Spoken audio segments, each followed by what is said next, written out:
What's up, everybody? We are back. John Delarose here, delarose.com. That's DELARROZ.com. Head down to that link in my description below, sign up for my newsletter, and get a free graphic novel. I think you'll love my books if you're into this sort of thing. All right, so I've been going over the Jim Starlin cosmic stuff because you get into his early stuff, which is in the Infinity Origins Omnibus. Then you get into the 3 Infinity Trilogy books, and then you have his Infinity, gosh, I forget what it's called, whatever the new omnibus is that just came out, if this is 2020, which does his work from 2015 to 2018. But they skip over a couple of things, which is Infinity Abyss and Thanos Redemption. And Thanos Redemption kind of was his last work before he quit again, and it just gets referenced in the new material, so it's worth the read just from that level. Now, there are 12 issues of this. They kept the Thanos line going. Keith Giffen started writing it after Jim Starlin left, after the 6 issues. And penciler Ron Lim, who did a lot of work with Jim Starlin before, took it over at that point. So it is a good attempt at maintaining this whole Infinity Saga going. But basically, Thanos here at this point, and you get all the beautiful Jim Starlin art, which I'm a big fan of. Some people might not be, but I don't know. That's pretty cool. Pretty cool alien landscapes. Cityscape, I should say. And it's Thanos talking to Warlock here. They kind of go over their past for a bit, and like Jim Starlin tends to do. And it is a little long. He does a lot with his exposition stuff, as you can see, and that bothers some people who read it. I think it's a good setup, usually. They go into Thanos' ship, and as tends to happen with the Jim Starlin stuff, Thanos sees something wrong.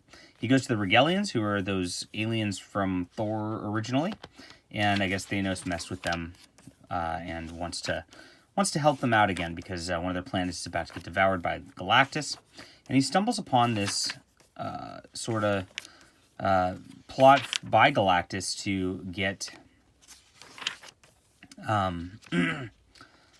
sort of rid of his hunger and kind of change the nature of his being. Kind of neat stuff. And Thanos actually is kind of the hero in this one, which is why it's called Thanos Redemption. It's very different than normal. And unwittingly, Galactus unleashes this interdimensional being called the Hunger, the Devourer of Realities, not just the Devourer of Worlds. Of course, it's always one bigger whenever they do things. And this sort of like black with like a Halloween-y face shows up throughout the entire beginning of all this, and then you finally get the reveal here. Now, this Hunger character does come back later in the saga that is in the omnibus from 2018, and so that's the reference that kind of matters here. And this whole Thanos trying to solve it and fix things, even as he fights Galactus, which is a pretty cool storyline, is definitely referenced in there.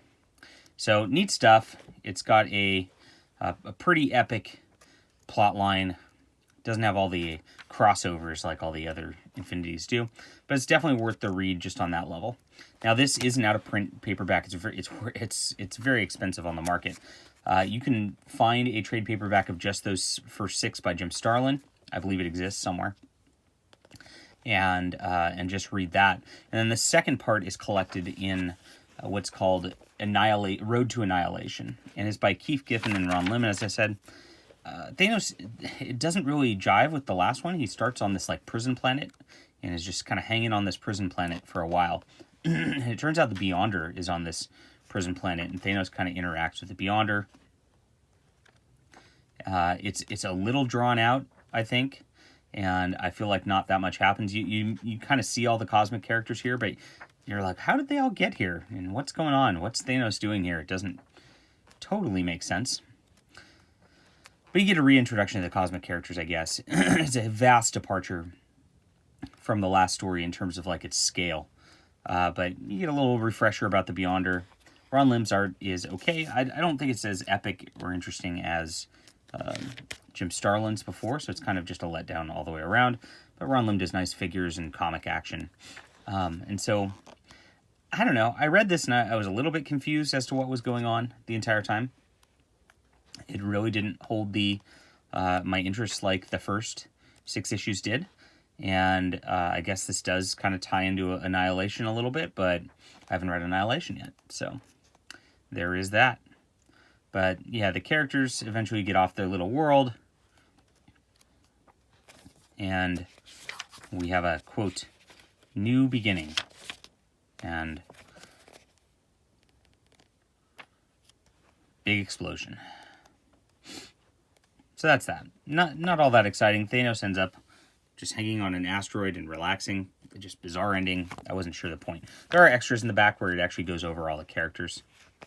It's got little character art, and backgrounds. You kind of know who they are. I mean, if you're interested in that, that's there. Okay. Overall, I enjoyed the Starlin part, but the other part I thought was kind of not really up to snuff. And so I call this about a 7.5 out of 10. I definitely recommend getting this to complete your sort of Jim Starlin epic. Eventually I'll do an overview video kind of going over everything so that you can kind of know what you need to read if you want to read all of the Starlin cosmic stuff. And he really defined the cosmic universe, so it makes sense. Hit the like and subscribe button, everybody, and leave a comment down below what you think about the Marvel Cosmic. Love to hear from you guys. See ya.